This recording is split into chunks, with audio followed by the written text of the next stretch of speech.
Hi, Jonathan York, Bay Financial Partners, looking at the investment markets. US markets a little bit disappointed by the latest jobless data. Certainly really wasn't as strong on the jobs front as people had been anticipating.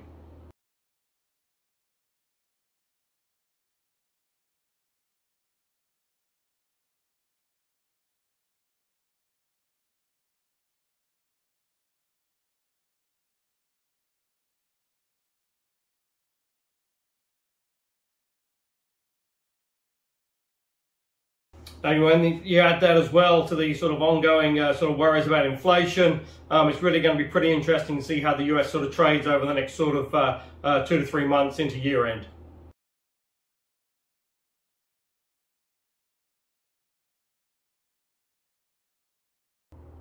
Because certainly that weaker jobs data really does pose some few interesting questions now for the Fed. You have got a little bit of rising inflation. It potentially does appear to be a little bit more sticky than first anticipated, really being buoyed by energy costs.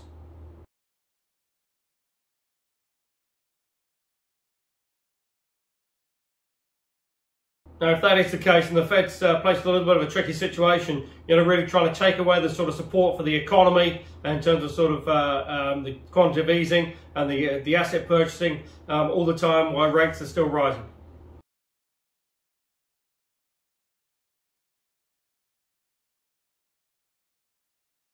The good news is that it managed to get a temporary sort of increase of the debt ceiling, so that's taken that off the table. But now the market's faced as well with earnings.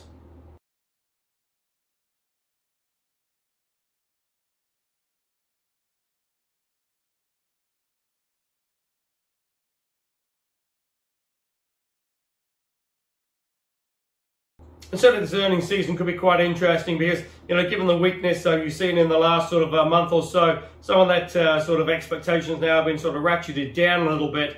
But it's going to be more interesting to see the guidance for the next sort of 2 to 3 quarters.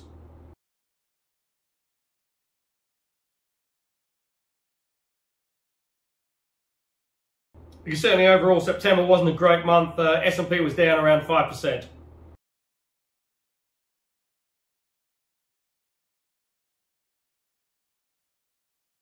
Now, as just mentioned, rising energy costs have seen oil now ticking just above that sort of $80 a barrel.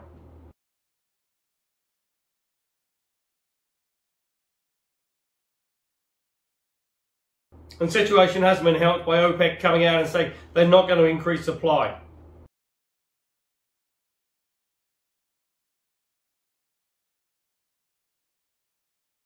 UK still facing issues, obviously, with the lorry driver shortages.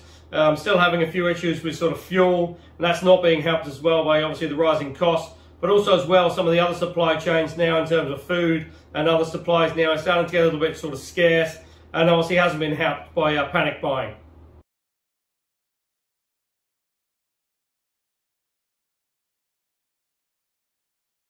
And really there is no short-term fix. It's not really easy to get sort of the sort of lorry driver's licenses overnight. You do need that experience, and all the time, heading into towards that sort of Christmas period, where obviously demand is going to be pretty rampant.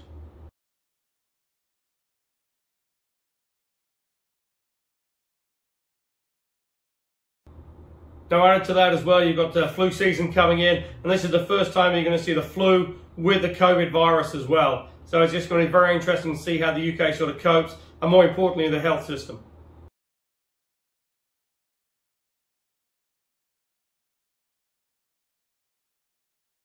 Because certainly the UK economy was starting to pick up and sort of move on at a pretty reasonable rate, but that's just started to slow down a little bit in the last sort of month or so.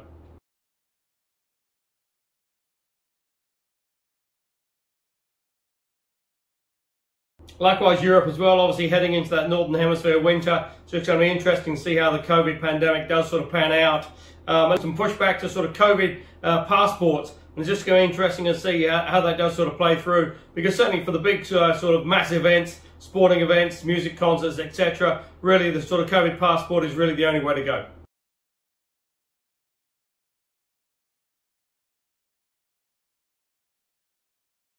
A little bit closer to home in Australia, New South Wales celebrating sort of Freedom Day. They've now pushed above that sort of 70% double vaccination. That's started to see some of the restrictions lifted. Early November, they're expected to push above 80%, and then we'll see further restrictions lifted. But that's only for vaccinated people. You have to show that passport that you are double vaccinated to be able to get into sort of restaurants, etc.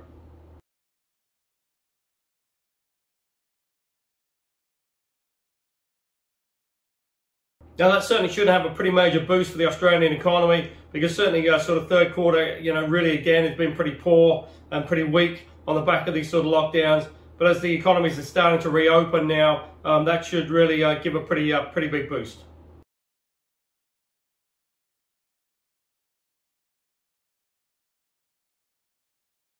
Unfortunately, Victoria and Melbourne still suffering. They're sort of coming up with over 1,000 cases a day.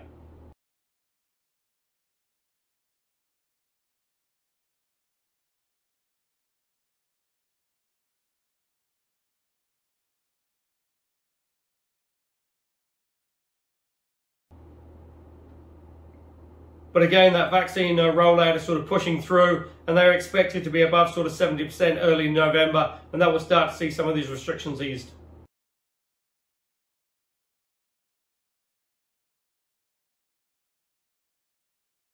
Because vaccines do seem to be having a pretty major impact. Some of the Pacific Islands, Cook Islands and Fiji are looking at reopening for business now and sort of accepting tourists from the 1st of December onwards, providing you are double vaccinated.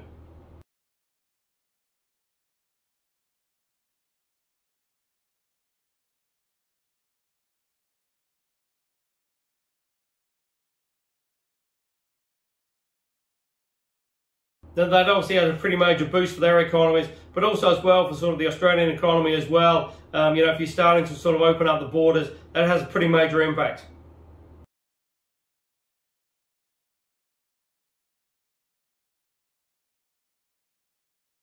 Now here in New Zealand, still got Auckland in that sort of level 3 lockdown. Borders are closed, as we're still seeing these sort of COVID cases not really waning at all. Still having a pretty sort of dogged sort of between 25 to sort of 40 cases coming through on a daily basis.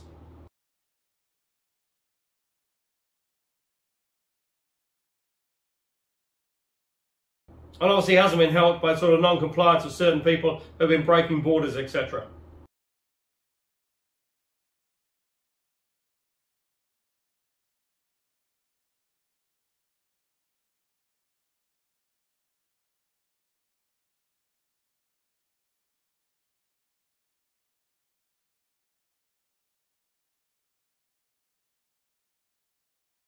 Now again, vaccination rates still nowhere near where they need to be able to reopen these borders. And it's just going to be interesting to see how it does sort of play through. Certainly the government's trying to push vaccines through, but there is a little bit of reluctance in certain areas.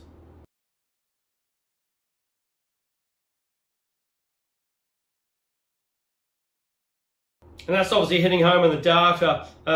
Latest sort of retail spending on credit cards was way down.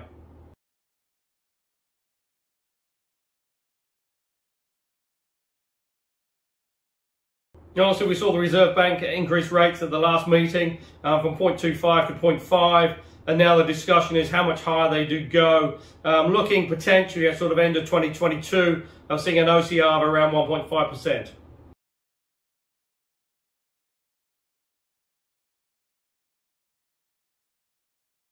That's a further 1% on interest rates on from the current levels.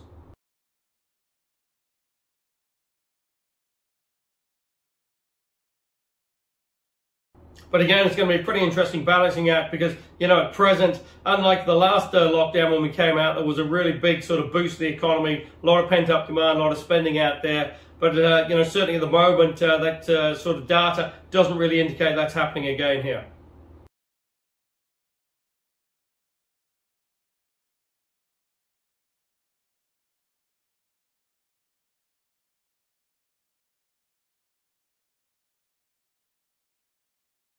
And if that is the case, then the Reserve Bank faces a pretty tricky task of trying to increase interest rates, because certainly inflation is out there in the economy. but also as well not trying to choke off any sort of growth and sort of forcing the economy back into a sort of recession.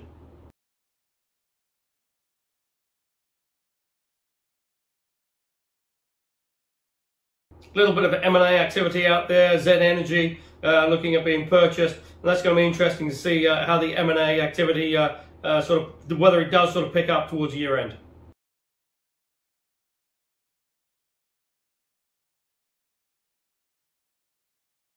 Now, what will be interesting to see if with the impact of the sort of latest rate increase on the housing market. Certainly at present it's still sort of pushing on a pretty good rate.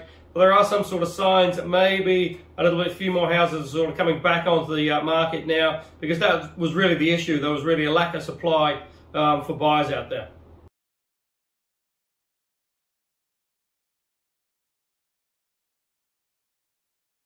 Obviously, if you are looking for income, it is still pretty tough out there. Rates are still pretty low. But if you're looking for income options, go to the website www.bayfinancialpartners.co.nz. Follow up to interesting articles, and we'll look forward to speaking to you soon.